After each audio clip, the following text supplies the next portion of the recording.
उस रात जब उसने अपने पति की चिता को आखिरी बार देखा, बारिश बहुत तेज हो रही थी। शमशान की आग बुझने लगी थी, लेकिन उसकी आंखों में जलती हुई आग अब भी जिंदा थी। सफेद साड़ी में खड़ी वह औरत बार बार बस एक ही बात कह रही थी, मुझे भी उसके साथ जला दो, मैं उसके बिना नहीं जी पाऊंगी। लोग उसे पकड़कर पीछे खींच रहे थे, लेकिन उसका दिल उसी चिता में जल चुका था। उसका नाम था सावित्री, और जिस आदमी की चिता जल रही थी वह उसका पति राघव था। वो आदमी जिसने उसे दुनिया की हर खुशी दी, लेकिन किस्मत ने उसे सिर्फ 7 साल बाद उसे छीन लिया। उस रात शमशान में मौजूद हर आदमी रो रहा था, लेकिन किसी को नहीं पता था कि असली दर्द तो अब शुरू होने वाला था, क्योंकि अगले ही दिन सावित्री को एहसास होने लगा था कि पति की मौत से बड़ा दर्द समाज की जिंदा बातें होती हैं। सावित्री की शादी गांव के सबसे सीधे और मेहनती लड़के राघव से हुई थी। राघव गरीब था, लेकिन उसका दिल बहुत अमीर था। वो सावित्री को कभी रानी से कम महसूस नहीं होने देता था। जब पहली बार सावित्री दुल्हन बनकर उसके घर आई थी तो राघव ने मुस्कुरा कर कहा था, घर छोटा है, लेकिन कोशिश करूंगा कि तुम्हारे सपने कभी छोटे ना हो। उस दिन सावित्री हंस पड़ी, और शायद उसी दिन उसे अपने पति से मोहब्बत हो गई थी। दोनों की जिंदगी बहुत साधारण थी। सुबह राघव खेत पर जाता, सावित्री उसके लिए खाना लेकर जाती, और शाम को दोनों छत पर बैठकर बारिश देखती।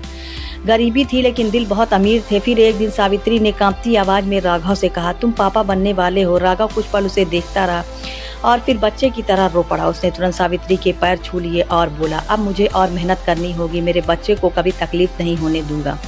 उस दिन दोनों ने पूरी रात सब भविष्य के सपने देखे, लेकिन शायद किस्मत को उनकी खुशियां मंजूर नहीं थी। एक शाम राघव शहर से लौट रहा था। वह सावित्री और आने वाले बच्चे के लिए छोटे छोटे कपड़े खरीद कर ला रहा था। तभी रास्ते में तेज रफ्तार ट्रक ने उसकी मोटरसाइकिल को टक्कर मार दी। लोग उसे अस्पताल लेकर गए, लेकिन बहुत देर हो चुकी थी।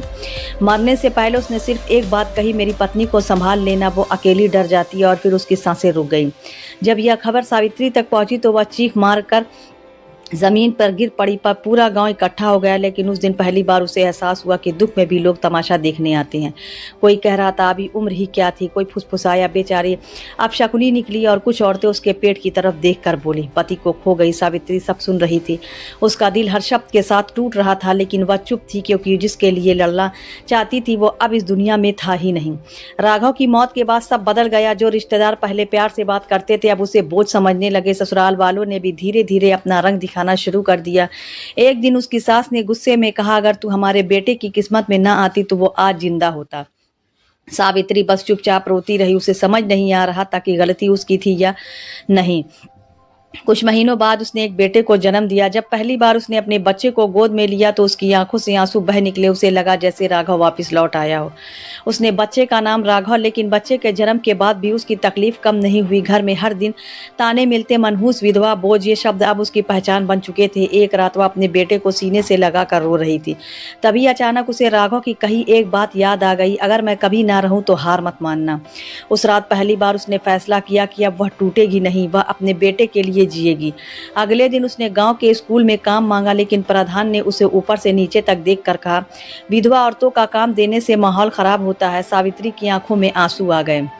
वह चुपचाप वहां से लौट आई। रास्ते में लोग उसे घूर रहे थे, जैसे वह कोई इंसान नहीं बल्कि अपराध हो। दिन गुजरते गए, घर में खाना तक खत्म होने लगा।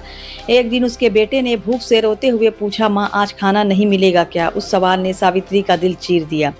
उसने खुद भूखा रहकर बच्चे को आखिरी रोटी खिला दी और रात भर छुप कर रोती रही। फिर एक दिन गांव में एक नया डॉक्टर आया। उसका नाम था अभय। वह शहर से आया था और गांव में छोटा सा दवाखाना खोल रहा था। जब पहली बार उसने सावित्री को देखा तो उसकी आंखों में दर्द साफ दिखाई दिया, लेकिन उसने बाकी लोगों की तरह उसे दया से नहीं देखा, सम्मान से देखा। और शायद बहुत समय बाद किसी की नज़रों में खुद के लिए इज्जत देखकर सावित्री रो पड़ी। उसे नहीं पता था कि यही आदमी आगे चलकर उसकी ज़िंदगी का सबसे बड़ा सच बनने वाला है, लेकिन उस सच में इतना दर्द छुपा होगा यह उसने कभी नहीं सोचा था। क्योंकि जिस रात अभय ने पहली बार सावित्री से बात की, उसी रात राघव की मौत का असली राज किसी और के हाथ लग चुका था, और वह रात सावित्री की पूरी दुनिया फिर से उजाड़ने वाला था। रात के 2 बजे थे। पूरा गांव सो चुका था, लेकिन सावित्री की आंखों में नींद नहीं थी। उसका बेटा आरव तेज बुखार में तप रहा था। वह घबरा कर कभी उसके माथे पर पानी की पट्टी रखती तो कभी भगवान के सामने हाथ जोड़कर रो पड़ती, हे भगवान मेरा सब कुछ मत छीनना, अब मेरे पास यही बचा है। आरव की सांसें तेज चल रही थी। सावित्री डर गई। वह तुरंत उसे गोद में उठाकर गांव के नए डॉक्टर अभय के दवाखाने की तरफ भागी। बारिश हो रही थी। उसकी सफ़ेद साड़ी पूरी भीग चुकी थी, लेकिन उस वक्त उसे खुद की नहीं सिर्फ अपने बच्चे की चिंता थी। बच्चे को बचा लीजिए। अभय ने दरवाजा खोला। सामने कांपती हुई सावित्री थी, जिसकी आंखों में डर साफ दिख रहा था। उसने तुरंत बच्चे को देखा और अंदर ले गया। करीब आधे घंटे बाद आरव का बुखार थोड़ा कम हुआ। सावित्री वही जमीन पर बैठ गई और रोते हुए बोली, अगर इसे कुछ हो जाता ना तो मैं भी मर जाती। अभय कुछ पल उसे देखता रहा, फिर धीरे से बोला, आप बहुत मजबूत हैं। सावित्री कड़वी हंस पड़ी। मजबूत लोग रात में छुप कर नहीं रोते डॉक्टर साहब। उसकी यह बात सीधे अभय के दिल में उतर गई। उस दिन के बाद अभय अक्सर आरव का हाल पूछने उनके घर आने लगा। धीरे धीरे आरव के उससे घुलने लगा। कई बार वह अभय को देखकर मुस्कुरा कर कहता, डॉक्टर अंकल आ गए, और अभय उसकी बातें सुनकर हंस पड़ता। बहुत समय बाद उस घर में फिर से हंसी सुनाई देने लगी थी, लेकिन गांव वालों को यह सब अच्छा नहीं लग रहा था। एक दिन कुएं पर पानी भरते समय कुछ औरतें सावित्री को ताने मारने लगी। देखा, पति मरा नहीं कि दूसरे मर्द के साथ घूमना शुरू। विधवाओं को ज्यादा आज़ादी मिल जाए ना तो यही होता है। सावित्री का चेहरा शर्म से झुक गया। वह बिना कुछ बोले वहां से चली आई। लेकिन उस दिन वह बहुत टूटी। रात को अपने अभय से साफ कहा, आप हमारे घर मत आया कीजिए, लोग बहुत गंदी बातें करते हैं। अभय शांत आवाज में बोला, लोगों का काम बोलना है, लेकिन क्या सिर्फ लोगों के डर से जीना छोड़ देना चाहिए? सावित्री चुप रही, क्योंकि उसके पास इस सवाल का कोई जवाब नहीं था। दिन गुजरते गए। अभय अब सिर्फ डॉक्टर नहीं रहा, वह सावित्री के दर्द की आदत बन चुका था। जब भी वह टूटती अभय उसे संभाल लेता, जब भी वह रोती वह चुपचाप उसके पास बैठ जाता। और शायद बहुत समय बाद सावित्री को फिर से इंसानों पर भरोसा होने लगा था। लेकिन उसके दिल में एक डर अभी भी था। उसे लगता था कि अगर उसने दोबारा किसी से प्यार किया तो शायद वह फिर किसी अपने को खो देगी। एक शाम सावित्री नदी किनारे बैठी थी। सूरज डूब रहा था। अभय उसके पास आकर बैठ गया। कुछ देर दोनों चुप रहे। फिर अभय ने धीरे से पूछा, क्या आप आज भी राघव से बहुत प्यार करती हैं? सावित्री की आंखें भर आई। वह मुस्कुराई और बोली, सच्चा प्यार कभी खत्म नहीं होता, अब बस इंसान जीना सीख जाता है। अभय उसकी तरफ देखता रह गया। उस दिन पहली बार उसे एहसास हुआ कि वह सावित्री से प्यार करने लगा है, लेकिन वह जानता था उसके दिल तक पहुंचना आसान नहीं होगा। इधर गांव में बातें और गंदी होने लगी थी। लोग अब खुलेआम सावित्री के चरित्र पर उंगली उठाने लगे। एक दिन तो हद हो गई। आरव स्कूल में रोता हुआ घर आया। उसने रोते हुए पूछा, माँ सब मुझे बिना बाप का क्यों कहते हैं? यह सुनते ही सावित्री के पैरों तले जमीन खिसक गई। उसने अपने बेटे को सीने से लगा लिया, लेकिन उस दिन वह पहली बार खुद से हार गई। रात को उसने भगवान के सामने बैठकर कहा, अगर विधवा होना इतना बड़ा पाप है तो मुझे जिंदा क्यों रखा? उसी रात अभय को अपने पुराने बैग में कुछ कागज मिले। वह राघव की मौत से जुड़े अस्पताल के पुराने दस्तावेज थे। अभय उन्हें देखकर अचानक चौंक गया। उसकी सांसें तेज हो गई, क्योंकि उन कागजों में एक नाम लिखा था। वह नाम देखकर उसके पैरों तले जमीन खिसक गई। वह नाम था विक्रम सिंह, वही आदमी जो शहर का बड़ा व्यापारी था और जिसने उस रात शराब पीकर ट्रक चलाया था। लेकिन सबसे बड़ा झटका अभी बाकी था, क्योंकि विक्रम सिंह कोई और नहीं, अभय का अपना बड़ा भाई था। अभय के हाथ कांपने लगे। उसे याद आया, कुछ साल पहले उसके भाई ने एक एक्सीडेंट की बात बताई थी, जिसे पैसों से दबा दिया गया था। लेकिन उसे कभी नहीं पता था कि उस हादसे में मरने वाला आदमी सावित्री का पति था। वह पूरी रात सो नहीं पाया। एक तरफ उसका भाई था, दूसरी तरफ वह औरत जिससे वह दिल से प्यार करने लगा था। उसे समझ नहीं आ रहा था कि सच बताएं या नहीं, लेकिन वह यह भी जानता था कि अगर सावित्री को यह सच पता चला तो वह फिर से टूट जाएगी। अगले दिन अभय सावित्री के घर गया। सावित्री आंगन में कपड़े सुखा रही थी। अभय उसे देखता रहा। उसकी आंखों में अजीब सा दर्द था।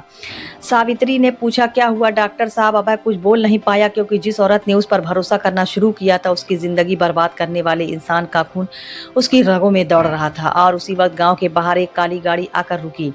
उसमें से एक आदमी उतरा। उसने हाथ में राघव की पुरानी तस्वीर पकड़ रखी थी और उसके होठों पर हल्की मुस्कान थी। वह धीरे से बोला, अब समय आ गया है, सारा सच सामने आने वाला है। सावित्री को अभी नहीं पता था, लेकिन अगले कुछ दिनों में उसे यह एहसास होने वाला था कि कभी कभी इंसान अपने पति की मौत से नहीं टूटता, बल्कि उस सच से टूटता है जो सालों बाद सामने आता है। सुबह का समय था। सावित्री आंगन में तुलसी को पानी दे रही थी, लेकिन उसका मन बहुत बेचैन था। कल से अभय का व्यवहार बदला हुआ था। वह कुछ कहना चाहता था, लेकिन हर बार रुक जाता था। सावित्री बार बार यही सोचती रही थी, आखिर ऐसा क्या है जो डॉक्टर साहब मुझसे छुपा रहे हैं। तभी दरवाजे पर दस्तक हुई। सावित्री ने दरवाजा खोला। सामने एक अजनबी आदमी खड़ा था। उसके हाथ में एक पुरानी तस्वीर थी। तस्वीर में राघव था। सावित्री की सांसें रुक गई। उसने घबरा कर पूछा, आप कौन है? वह आदमी धीमी आवाज में बोला, मैं उस हादसे का गवाह हूँ जिसमें तुम्हारे पति की जान गई थी। सावित्री के हाथ कांपने लगे। सालों बाद पहली बार किसी ने राघव की मौत की बात इस तरह की थी। उस आदमी ने जेब से कुछ कागज निकाले और सावित्री के हाथ में रख दिए। तुम्हारे पति की मौत हादसा नहीं थी, उसे पैरों से दबाया गया था। उसे पैसों से दबाया गया था। सावित्री की आंखें फटी रह गई। उसने कांपते हाथों से कागज खोले। उनमें ट्रक का नंबर था, अस्पताल की रिपोर्ट थी और एक नाम लिखा था, विक्रम सिंह। सावित्री ने धीरे से पूछा, ये आदमी कौन है? उस अजनबी ने गहरी सांस ली और जो अगला वाक्य उसने कहा उसने सावित्री की पूरी दुनिया हिला दी। वो आदमी डॉक्टर अभय का बड़ा भाई है। यह सुनते ही सावित्री के हाथ से सारे कागज गिर पड़े। उसे लगा जैसे किसी ने उसके सीने में खंजर घोंप दिया हो। उसकी आंखों के सामने अभय का चेहरा घूमने लगा। वही आदमी जिसने उसे सहारा दिया, जिसने उसके बेटे को प्यार किया, जिस पर उसने फिर से भरोसा करना शुरू किया, वह उसी इंसान का भाई निकला जिसने उसका सब कुछ छीन लिया था। सावित्री जोर जोर से रोने लगी। उसका दिल फिर से टूट चुका था। शाम को अभय हमेशा की तरह उनके घर आया, लेकिन आज सावित्री की आंखों में प्यार नहीं, नफरत थी। अभय कुछ समझ पाता उससे पहले सावित्री चीख पड़ी, बस अब एक शब्द मत बोलना। अभय वहीं रुक गया। सावित्री रोते हुए बोली, क्यों किया मेरे साथ ऐसा? क्यों छुपाया सच? अभय की आंखें झुक गईं। सावित्री ने कांपती आवाज में पूछा, क्या तुम्हें पहले से पता था? कुछ पल की खामोशी के बाद अभय ने धीरे से कहा, मुझे अभी कुछ दिन पहले पता चला। सावित्री दर्द से हंस पड़ी, और तुमने सोचा तुम्हारा प्यार यह सच छुपा लेगा? अभय की आंखों से आंसू बहने लगे। वह बोला, मैं तुमसे सचमुच प्यार करता हूँ सावित्री, मैंने कभी तुम्हें धोखा देने की कोशिश नहीं की। सावित्री चीख पड़ी, लेकिन तुम्हारे घर वालों ने मेरी दुनिया उजाड़ी। या पूरा आंगन उसकी चीखों से भर गया। आरव डर कर कोने में खड़ा रहा। उस रात सावित्री ने खुद को कमरे में बंद कर लिया। वह पूरी रात राघव की तस्वीर सीने में लगाकर रोती रही। उसे लग रहा था जिसे उसने फिर गलती कर दी, उसने फिर किसी पर भरोसा किया और फिर टूट गए। लेकिन इस बार दर्द पहले से ज्यादा था, क्योंकि इस बार उसका दिल दो हिस्सों में बटा हुआ था। एक हिस्सा राघव के साथ था और दूसरा अभय के साथ। अगले दिन अभय सीधे अपने भाई विक्रम के पास पहुंचा। विक्रम शहर के बड़े बंगले में आराम से बैठा था। अभय ने गुस्से में उसका कॉलर पकड़ लिया। तुमने एक इंसान की जान ली थी। विक्रम हंस पड़ा, पैसे वालों से गलती हो जाती है। अभय की आंखों में खून उतर आया। वो गलती नहीं थी, किसी की पूरी दुनिया थी। लेकिन विक्रम को कोई पछतावा नहीं था। उससे ने घमंड से कहा, जिस औरत के लिए तू मुझसे लड़ रहा है वो कभी तुझे स्वीकार नहीं करेगी। यह सुनते ही अभय टूट गया, क्योंकि उसे भी कहीं ना कहीं यही डर था। इधर गांव में यह बात फैल चुकी थी। अब लोग सावित्री को और ज्यादा ताने देने लगे। देखा, जिस आदमी पर भरोसा किया वही दुश्मन निकला। विधवा की किस्मत की एक ही खराब होती है। सावित्री हर बात चुपचाप सुनती रही, लेकिन अब उसकी आंखों में आंसू नहीं आते थे। शायद दर्द हद से ज्यादा बढ़ जाए तो इंसान रोना भूल जाता है। कुछ दिनों बाद अचानक आरव की तबीयत बहुत खराब हो गई। उसे तुरंत शहर के अस्पताल ले जाना पड़ा। डॉक्टर ने कहा, बच्चे की हालत गंभीर है, खून तुरंत चाहिए। सावित्री घबरा गई। उसका खून मेल नहीं खा रहा था। तभी अभय आगे आया, मेरा खून मिल जाएगा। सावित्री चुप रही। उस वक्त उसके सामने सिर्फ उसका बेटा था। अभय ने बिना कुछ सोचे खून दिया। कई घंटों बाद आरव की जान बच गई। डॉक्टर बाहर आए और बोले, अगर थोड़ी देर और हो जाती तो बच्चा नहीं बचता। यह सुनते ही सावित्री फूट फूट कर रो पड़ी। उसने पहली बार अभय की तरफ देखा। उसकी आंखों में वही सच्चाई थी जो उसने राघव की आंखों में देखी थी। रात को अस्पताल की छत पर सावित्री चुपचाप खड़ी थी। अभय उसके पास आया और बोला, अगर चाहो तो मैं हमेशा के लिए चला जाता हूँ, लेकिन एक बात सच है, मैंने तुमसे कभी झूठा प्यार नहीं किया। सावित्री की आंखें भर आई। वह बोली, तुम्हारी गलती नहीं थी अभय, लेकिन मेरा दर्द भी झूठा नहीं था। दोनों चुप हो गए, क्योंकि कुछ रिश्तों में मोहब्बत होने के बाद भी मंजिल नहीं होती। कुछ महीनों बाद अभय ने गांव छोड़ दिया। जाने से पहले उसने आरव के लिए एक छोटा सा पत्र छोड़ा, जब तुम बड़े हो जाओ तो अपनी माँ का हमेशा ख्याल रखना, क्योंकि उन्होंने बहुत दर्द सहकर तुम्हें बड़ा किया है। सावित्री वह पत्र पढ़कर बहुत रोई, लेकिन इस बार उसके आंसू कमजोरी के नहीं थे। वह समझ चुकी थी कि जिंदगी सिर्फ प्यार पाने का नाम नहीं, कभी कभी अधूरी मोहब्बत भी इंसान को पूरा बना देती है। सालों बाद लोगों ने देखा कि वही विधवा जिसे कभी मनहूस कहा जाता था, अब गांव की सबसे मजबूत औरत बन चुकी थी। वह दूसरे बेसहारा लोगों की मदद करने लगी। वह हर उस औरत का सहारा बनी जिसे समाज ने अकेला छोड़ दिया था। और हर रात सोने से पहले वह आसमान की तरफ देखकर बस इतना कहती, राघव, मैं आज भी तुमसे प्यार करती हूँ और शायद हमेशा करती रहूंगी, लेकिन अब मैंने दर्द के साथ जीना सीख लिया है। कहानी खत्म होने से पहले बस एक बात ज्यादा याद रखना, दुनिया में सबसे ज्यादा दर्द किसी इंसान की मौत नहीं देता। सबसे ज्यादा दर्द तब होता है जब जिंदा लोग हमें जी तोड़ देते हैं। और एक विधवा सिर्फ अपने पति नहीं खोती, वह अपनी हंसी, अपनी पहचान और कई बार जीने की वजह भी खो देती है। लेकिन अगर वह फिर भी मुस्कुरा रही है तो यकीन मानिए, उससे ज़्यादा मजबूत इंसान नहीं इस दुनिया